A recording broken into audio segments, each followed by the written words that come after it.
My history was job to job, if I'm being completely honest. I didn't really have a career or any real desire to have a career. In all honesty, I wasn't really engaged with work, recognising that I need to be able to provide for my family and want to grow that family. It's just one of those moments. What's the worst that can happen? Mark Pymm. The managing director and founder of ChargedEV. And then from there, that was the point where I really sort of scaled. From there, we sort of was able to go out and win contracts. A couple of years went by and got myself into quite a bit of mortgage debt and other debts. When I should have been at work and told my wife that I would be at work, calling in sick and sitting in a lay-by and contemplating what my future held and what was next for me. Many a time just contemplating where I need to be and whether I'm worthy to be here, and grew considerably for me and my dining room table effectively, up to needing to take on our first office and warehouse in around about 9 months. Hi Mark, welcome to Real Talk. It's great to have you on today. So I'm just going to go straight in there with the first question. Is being successful in business down to luck, hard work, dedication? What is it? So I think it's a bit of everything at play, depending on your circumstances, where you've come in life. For me, I've always said that my story has been based on lots of luck, lots of right place, right time moments, but a lot of sort of, fuck it, what's the worst that can happen? So a bit of a mixture of all of them. Yep. So how long have you been in business then now? When did you start? So business founded in 2013, so just coming up to 11 years in business. Congratulations. Thank you. And has it been everything that you thought it would be from when you first set out? Don't know if I can actually think back to what I thought it would be back then. It's probably been everything that I thought it would be and more, positive and negative, I guess. Do you think you'd be 10 years, 11 years down the line? I never looked that far in advance at the time. Like my circumstances in which setting up ChargedEV led me to just take it one day, 1 week, 1 year at a time. Okay. So just take us back then to the lead up to starting the business. When we speak to a lot of people, they seem to have what we call an entrepreneurial seizure moment of where they think, right, I'm going to do this. I'm maybe sick of working for someone else. I'm going to do this on my own. But would you say there's a certain moment in your life leading up to you starting the business that you had that? Not so much entrepreneurial moment where that all of a sudden clicked into place for me. I think there was definitely a part of my life where I wasn't on any kind of trajectory to get to where I am today. And then personal circumstances led to things change, and again, right place, right time moments have meant that I've sort of ended up where I am. So I don't think I specifically had that entrepreneurial seizure. Okay. So what did you do before starting the business? So my history was job to job, if I'm being completely honest. I didn't really have a career or any sort of real desire to have a career. In all honesty, I wasn't really engaged with work. It was just get enough money to pay the bills and live an okay life, up until the point in which I had my daughter, and that was one of the big turning moments for me. Okay. And what kind of job roles did you have? All over the background? All over the place. So yeah, telesales, call centres, door-to-door sales, stacking trolleys in a Tesco's warehouse. Worked for myself doing a bit of DIY and sort of handyman type of stuff for a period of time. Okay. So ChargedEV, how did that come about? What was the kind of thought process in, where was it? What made you decide to start? So I was working for a business that was selling solar renewables back in 2012.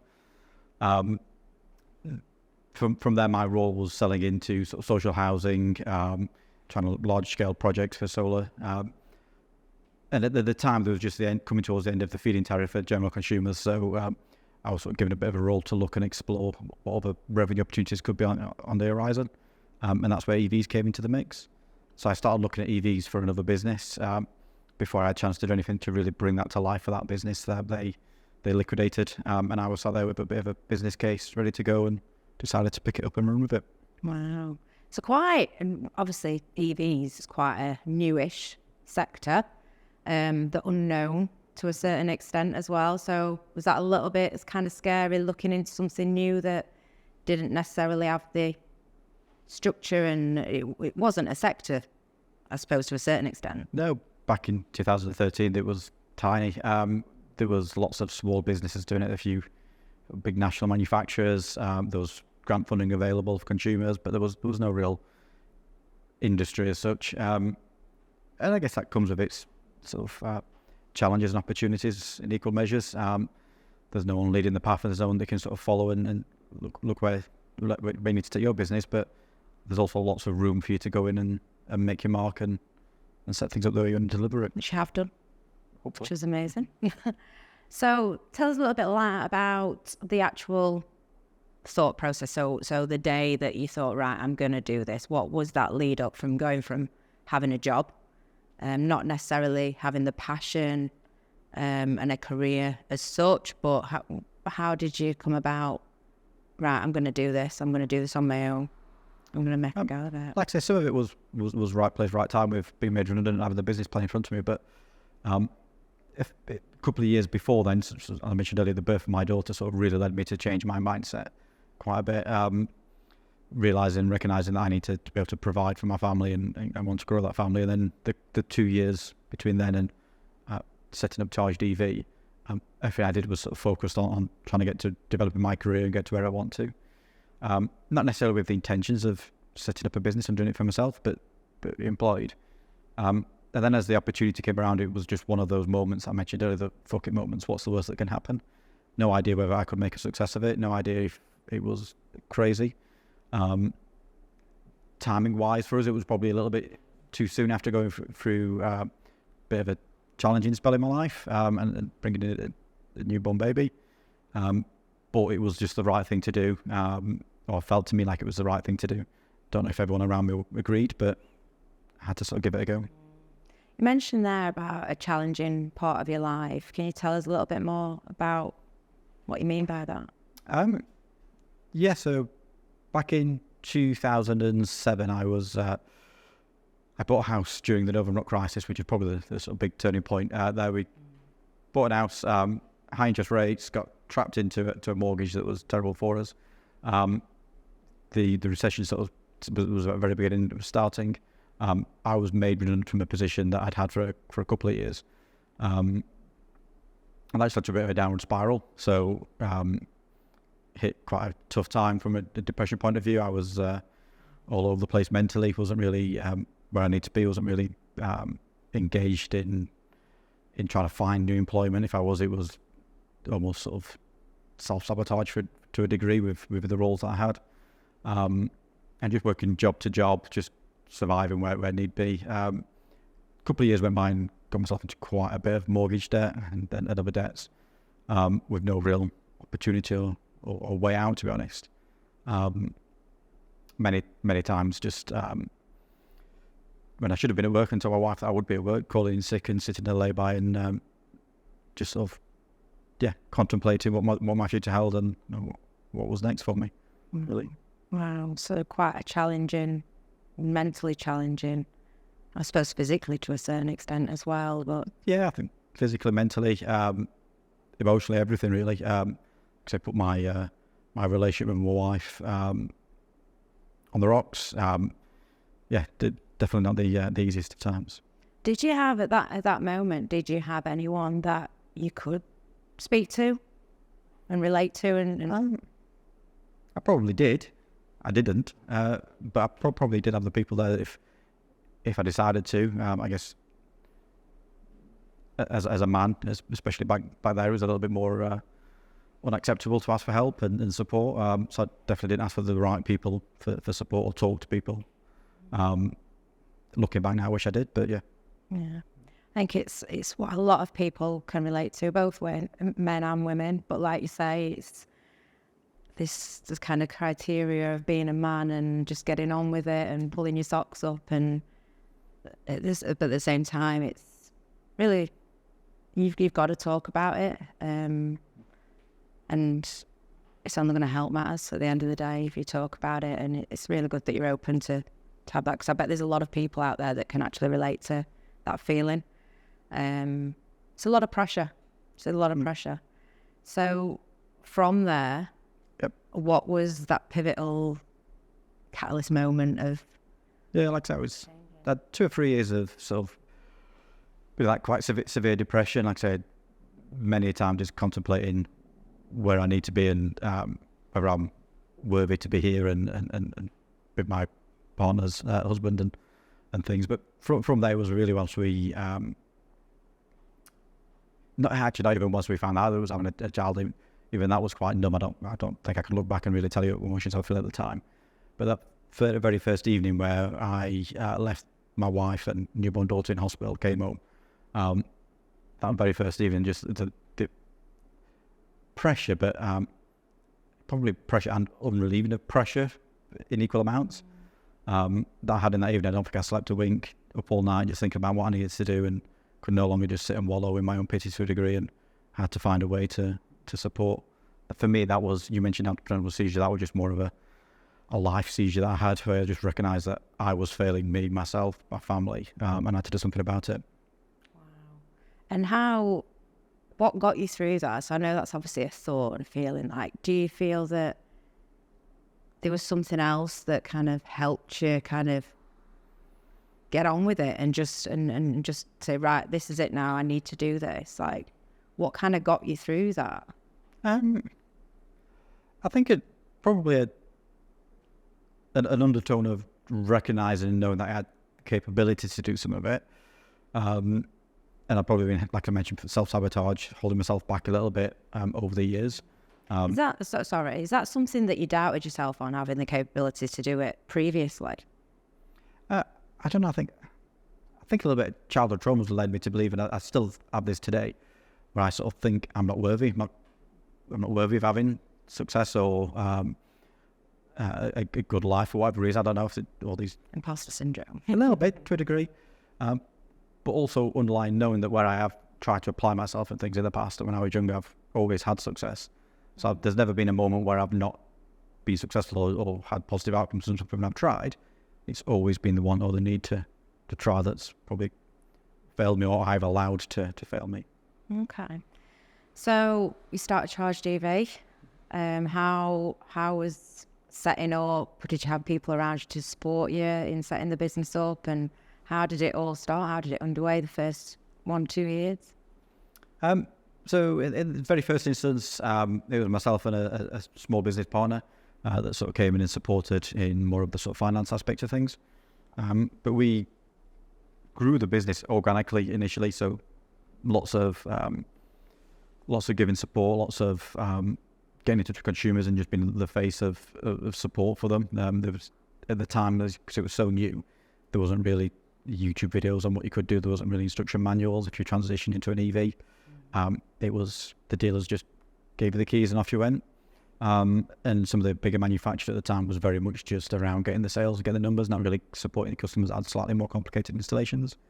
So we just went in and worked in very much a consultative approach. Grew quite considerably for me and my dining room table, effectively, to needing to take on our first office and warehouse in around about 9 months. And then started employing people from around about 12 months in.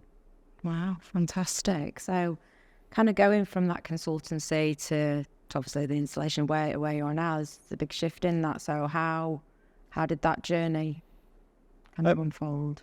Again, it sort of organically grew. There wasn't a specific decision point. It was just the right thing to do at the right time.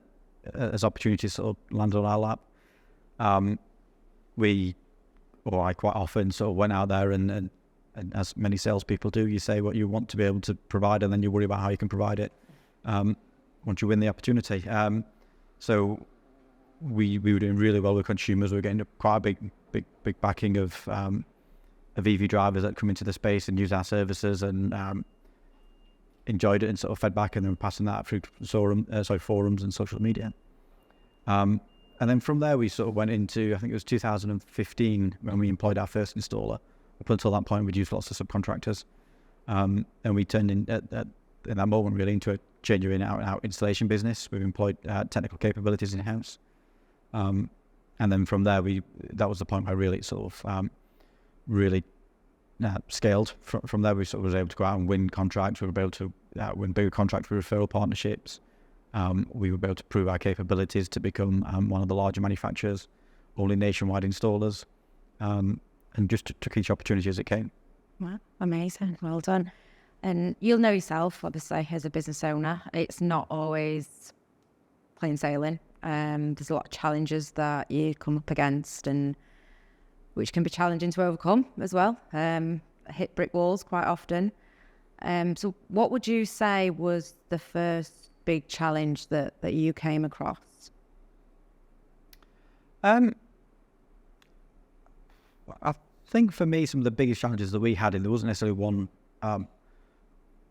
one occasion where you sort of come to fruition, but sort of one theme of challenges that we had was always around sort of the changes in legislation and grant policies, changing all the time, and not always I don't always think with the sort of best interests of consumers at heart, and some things that were contrary to what you're trying to do as a business or trying to do as an industry.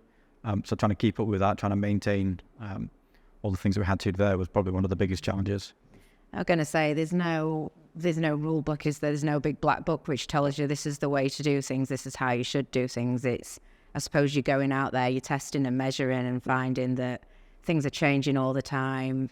And yeah, so that obviously that's a massive challenge for you, but also I suppose as a consumer as well, what you've got from a consumer point of view, they want to come and they want to buy something off a shelf, which is they purchase something, they get, that's what they get. So I suppose that was quite challenging for you with it was big. It presented lots of opportunities because if we was able to understand it quickly and adapt it and productize certain things, and generate I guess a level of respect in the industry that allowed us to sort of grow and scale faster. Yeah.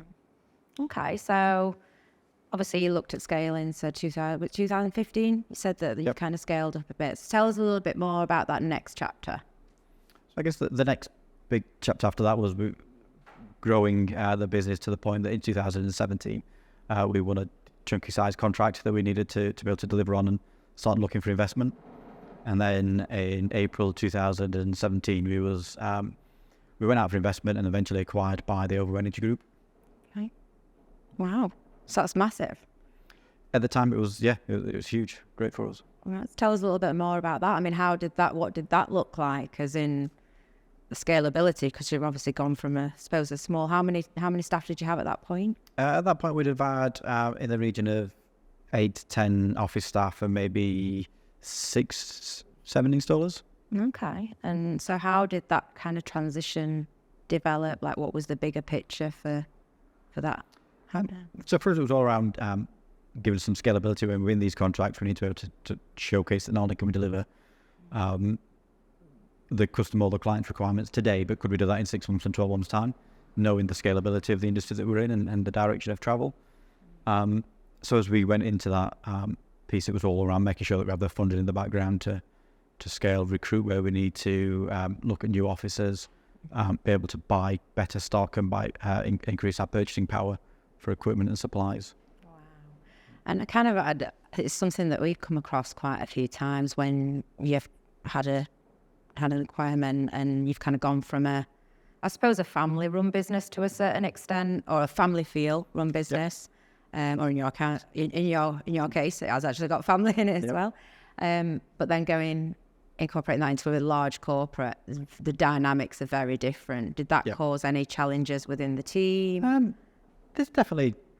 There's an integration period, and there's a piece of work that has to be done to understand the things that you do want to integrate, and you want to, as a small business going into especially such a large corporate, you want to be able to leverage the things that can support you, but almost have barriers to that business taking over and the culture of that business coming across if you don't think it's the right thing to do. And I think we managed it relatively well. The business, so Over Energy, were very, very good at giving us what we needed support-wise, but not necessarily getting involved in areas that they didn't think that they needed to, or we weren't asking for. So it was left a lot down to us to sort of call on the sort of the palette, the array of support that they could give us, which worked quite well. From a people point of view, all of a sudden you can start having conversations around better packages for people and just the value and benefits of employment and things that we just couldn't give as a small business. So when we rolled up payroll and started taking advantage of the large corporate benefits and pension structure and different things like that definitely helps. Okay. So obviously now you're part of a bigger picture as well, with the OVO Energy. So from there, because you're no longer part of OVO Energy at the moment, you're not. So tell us a little bit more about what happened within that that element? Yeah, so we were part of OVO Energy from 2017 until 2020. Had a really successful time. There was ups and downs within the industry and stop starts in the industry where things it was expected to scale and then it slowed down a little bit, and legislation changes affected things. But really we had a relatively positive time in OVO. We helped launch some new products into the market. We developed new propositions and new consumer products that we was able to, or services, sorry, that we was able to sort of bring to market. 2020 came along, so COVID. The year that changed everyone's life, I think. But just prior to COVID, OVO Energy had acquired SSE Energy business. So the smaller energy retailer acquired the business and the customers of the large energy retailer, which in itself was a huge undertaking for OVO. So that happened in January, and then COVID came along in February, March sort of time. Great time. So during that period, every smart metering business, most EV charge installation business, it was down tools. They were now going in people's homes. So all of a sudden, the transactions that generated your revenue was on pause. So we was extremely reliant on the OVO group to support us through that period of time. But they ultimately made the decision to focus their energy of what they were going to do over the next 12, 18 months on their core kilowatt hour business. So transitioning the customers into one business operating model, which meant that they offset 2 or 3 businesses outside of the group. So from around about May time, we was advised that ChargedEV would be being wound down, and our people would be made redundant as part of a large round of redundancies across the entire OVO group of around 2,000 plus people. The 70 or so that we had in our business at that time were going to be made redundant. That effectively my dream of and my vision for ChargedEV had come to an end. Just quite a challenging time. It was probably one of the first times out of the sort of 7 or so years in business that I'd sort of almost been picked up and put back into that lay-by where I was thinking about what's my worth, who am I without ChargedEV, and what does that mean for me? So really, really challenging times that we had in that period as well. Okay, so you've been catapulted back to that dark place again, which wasn't great in the first time after starting the business. Then did you feel like you was back at that square one again, and which way to go? Like, tell us a little bit more of how you got back then. So, because obviously ChargedEV is here and now today, bigger than ever. So how did you get from there to where you are now?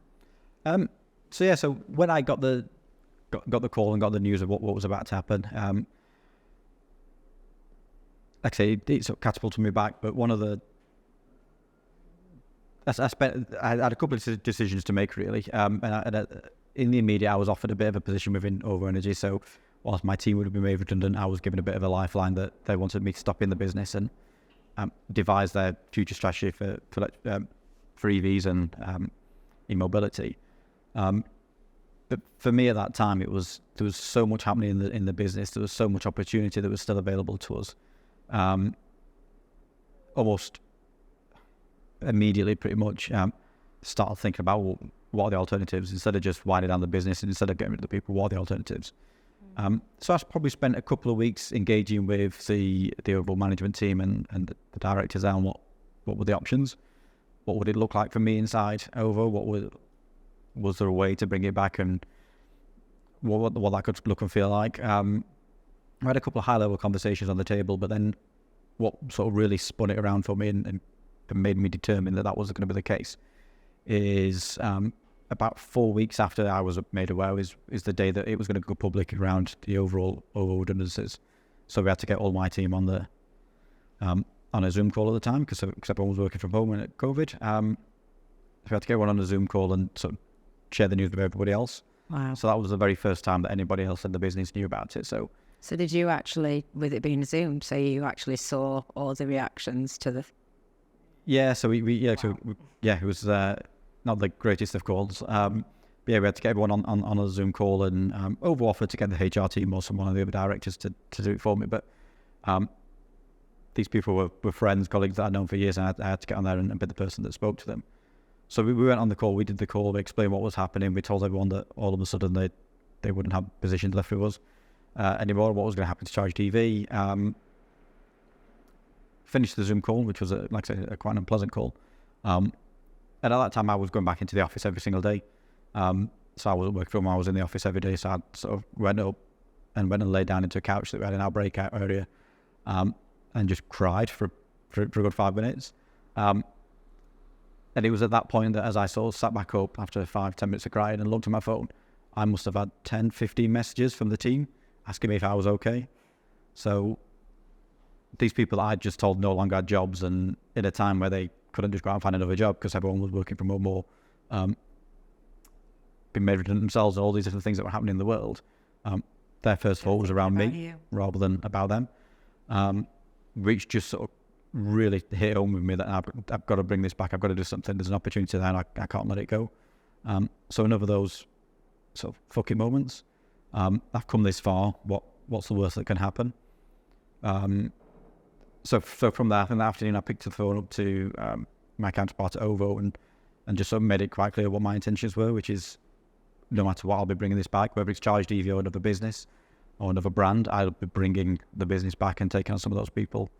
And then from there, it took around 2.5 months to sort of get an agreement from OVO of all the different sort of elements of that, to eventually on August the 3rd, ChargedEV was live again, what we call now sort of on the call ChargedEV 2.0, went live again as a separate limited company, but we purchased the rights to trade and the brand for ChargedEV back from OVO.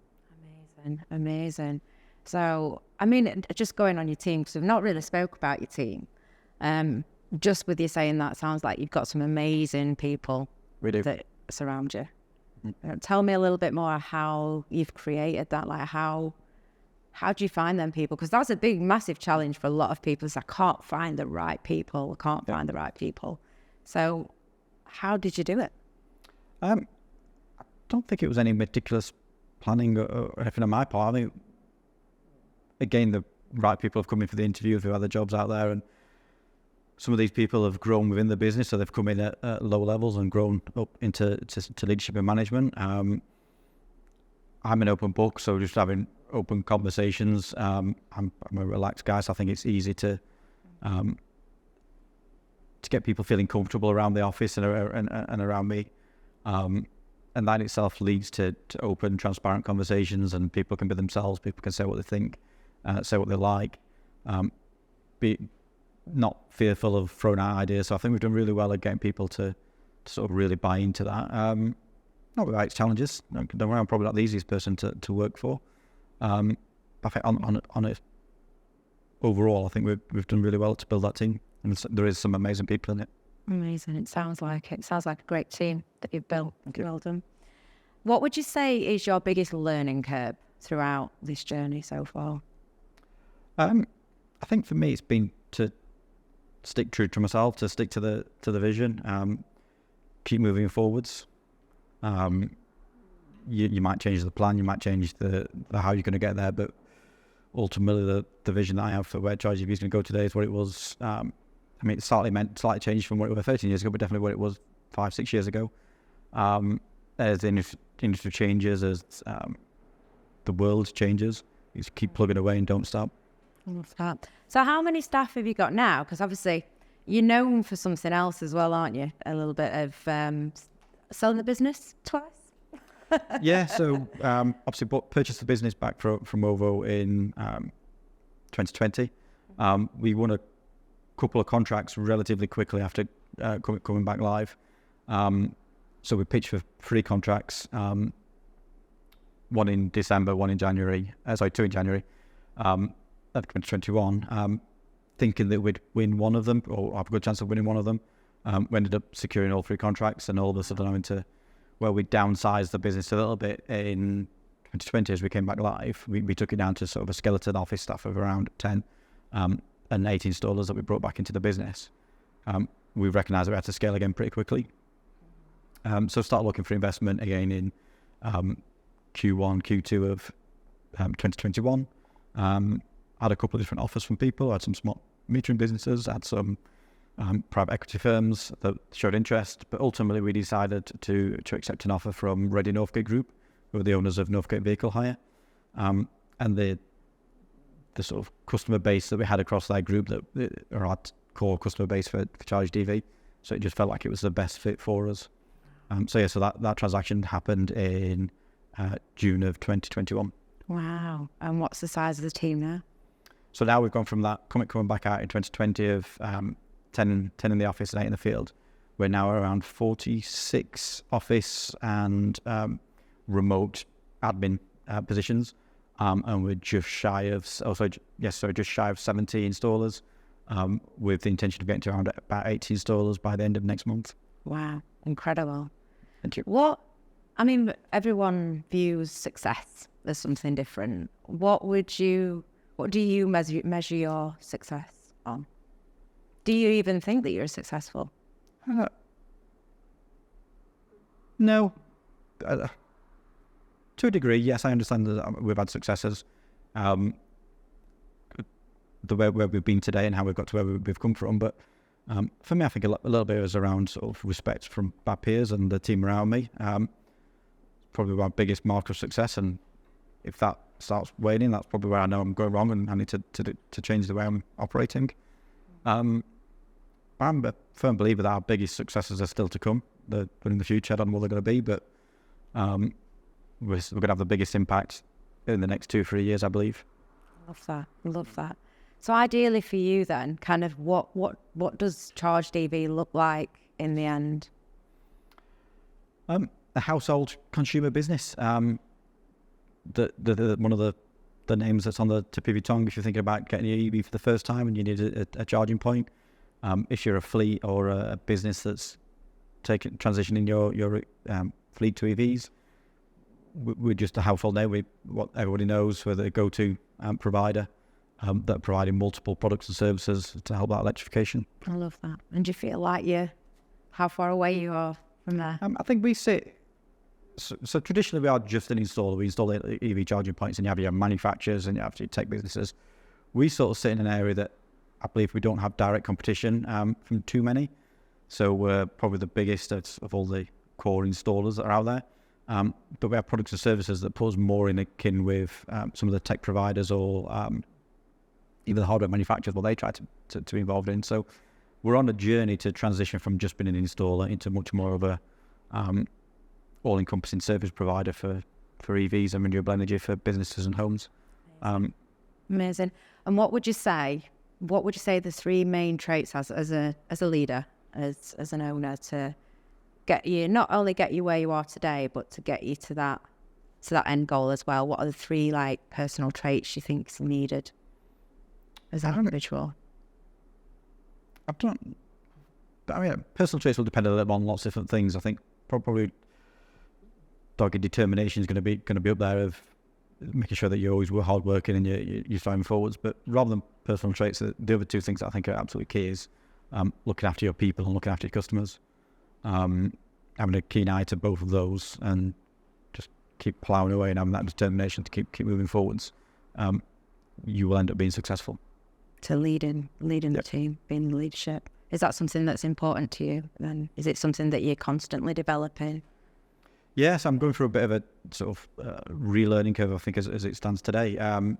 We never stop learning, do we? No, and I think to a degree I probably stopped, I guess, not proactively learning over the last few years, where you're just in the business and you're just trying to crack on and do it the best as you can and keep moving things forward. So I've spent a bit of time as of late going through leadership programs and training with people that are on my peers, I guess, but then also people that are lower down in their careers and in earlier stages. I've never had any formal management, leadership training, business training, so I'm sort of re-educating myself now. So I think that's been hugely valuable to me to understand and recognise some of the methodologies and the things that happen in the background and the whats and whys of how it operates. It definitely makes sense. It's something that kind of shines through from what we spoke about today. Is people are a massive importance to you, and it really means a lot. People mean everything at the end of the day. Yeah, I mean, I've got a philosophy that regardless of how long people are with you, they should leave your business better than they were when they arrived, whether they were with you 12 months or 12 years. And where that fails or that doesn't happen, it's a failure on my part or our part. Love that. Right, so we're going to go on to the 7 quick fire questions that we finished the podcast on. So, you ready for the first one? Far away. So, what would the number one piece of advice you would give to your younger self? Don't give up. Just keep moving forwards. Keep that. Stick true to yourself and just keep moving forwards. Just keep going. Yep. Keep going. What do you personally, on your deathbed, going all grim and that, but what do you want to be remembered for? Having an impact on people's lives. People around us, the team, being able to say that people have come into the business that has at whatever level and whatever position, and I've been part of what's taken them on to a huge step up in their career and their personal lives. I love that. That's something that's actually I'm passionate about as well. So who's your number one hero? Michael Jordan. Okay. Why? I don't know. I grew up 90s kid growing up. I went to American sports and basketball and seeing the success he's had not only on the court from a sportsman point of view, but then in his businesses and decisions he's made and investments that he's made, which I think is completely underrated. He's now a multi-billionaire. So yeah, Michael Jordan. Love that. What would you say is your biggest fear and why?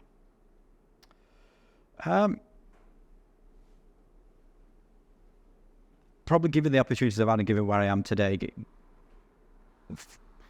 if I were to look back in 10 years' time and have not made the most of this opportunity, that would probably be my biggest fear. To living with no regrets. Yep. Regrets. Love that. So you can't have both. You've got to choose between time and money. Which one would you choose? Time. 100%. Yep. For what reason? So anyone that's run a business and started a business from scratch will recognise that time is key. A lot of it is wasted. I think for me it wouldn't be time or more time going forward. It would probably be the time to go back and sort of spend with my family. Sort of neglected. One of the sort of big drivers for me getting into the business and setting up ChargedEV was my daughter. But then in a sort of real peculiar way, I probably spent the first 4 or 5 years of her life, not being there. Sort of focusing my time 6-7 days a week in the business, missing some probably key moments. So I'd buy that time back. Amazing. And what would you say is the number one skill needed in business? If you just pick one number one skill. Probably adaptability, flexibility, being able to sort of take whatever's thrown at you and find a way back. Probably sort of bears into a little bit of resilience as well, being a real. And the last question. So we're in the Steel City. We've got 2 major teams. Are you a blue or white or a red or white? Red and white, but for Manchester United, not Sheffield United. Really? Yep. So how Manchester? What? If you were to choose one of the two, then. So Sheffield United is my second team, to be fair, my local second team. That's a good answer. That's a good answer. Now, Mark, it's been absolutely amazing to have you on today. Thank you for sharing your story with us, and I feel like there's going to be a lot of people that you can help, inspire, and can relate to your story. Good luck for the future. I don't think you need it. Don't think you need luck. But yeah, look forward to seeing what that next step is for you. Thank you.